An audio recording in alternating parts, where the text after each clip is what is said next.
For the last few days, the Middle East has been moving closer and closer to a full-scale regional war. But what makes this conflict different is where it is happening.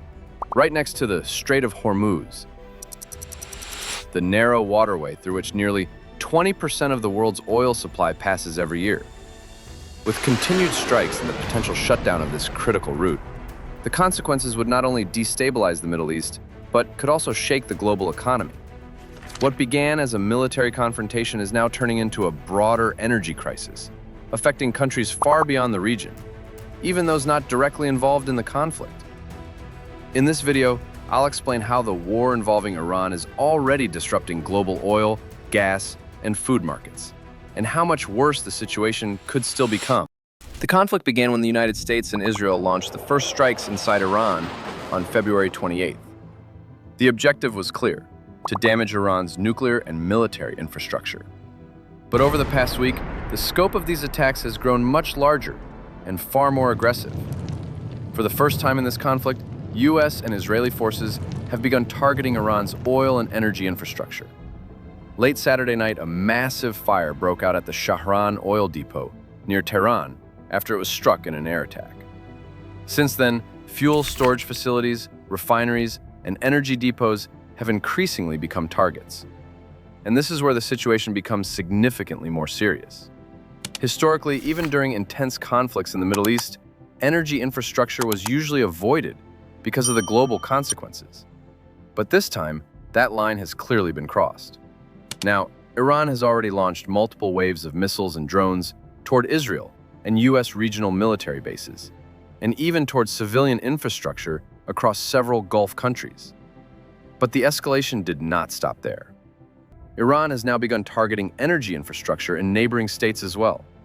Earlier this week, Iranian drone attacks halted natural gas production in Qatar and forced the suspension of operations at Saudi Arabia's largest oil refinery, Ras Tanura.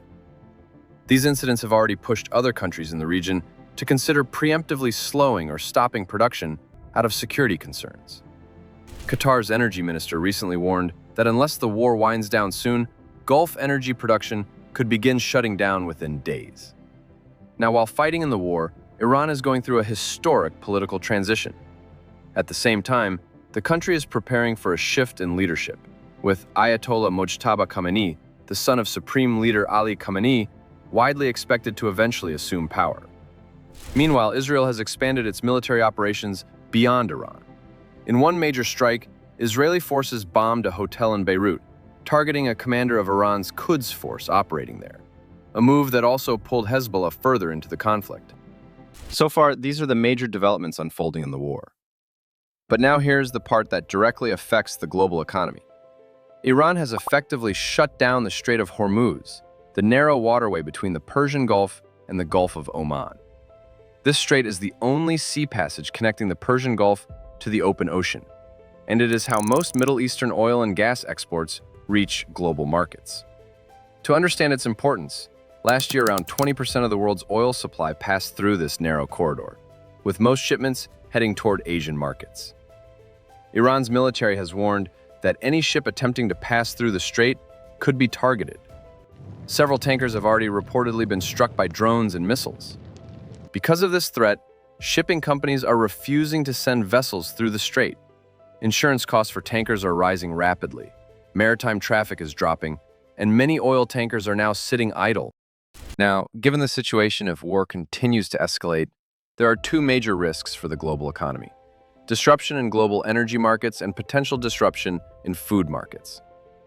First, let's start with the energy markets. While U.S. President Donald Trump has said that rising oil prices are a very small price to pay for safety and peace, the reality is that the conflict is already forcing many import-dependent countries to consider emergency measures to protect consumers. Energy, as we know, is the primary input for almost every modern industry. When energy prices rise sharply, the effects spread quickly through the entire economy, leading to higher inflation, slower business activity, and growing financial pressure on ordinary households. And as we saw earlier, Asian markets rely heavily on the Strait of Hormuz for their energy supply. This region is also home to many developing countries, where food already makes up a large share of household spending. A sharp rise in both energy and food prices could leave millions of families particularly vulnerable. Now let's look at the risk this war poses to the food market. When energy prices rise, food prices usually follow. That's because energy plays a crucial role in food production, from running farm machinery to transporting crops and producing fertilizers. But the war involving Iran makes the situation even more concerning. A significant portion of the world's fertilizer supply is connected to the Middle East. Many fertilizer plants are located near major natural gas producers because natural gas is a key ingredient in fertilizer production. And once again, the Strait of Hormuz becomes critically important. Roughly 1/3 of globally traded fertilizer shipments pass through this narrow waterway. Disruptions in the region are already pushing prices higher. The price of urea, the world's most widely used fertilizer, has risen nearly 25% in just the past few days. This is happening at a particularly sensitive moment in the global agricultural cycle. In many parts of Europe and across various countries, March and April mark the start of fertilizer application season. If farmers are forced to use less fertilizer due to higher prices or supply shortages, crop yields could decline, which would eventually push food prices even higher. What began as a regional military conflict is now creating global economic ripple effects. Energy markets are becoming unstable, shipping routes are under threat, and rising fertilizer prices could soon translate into higher food prices across the world. If Washington continues the escalation, many countries would be facing a broader energy and food crisis in the months ahead. I hope you liked this explanation. Thanks for watching, and I'll see you in the next one.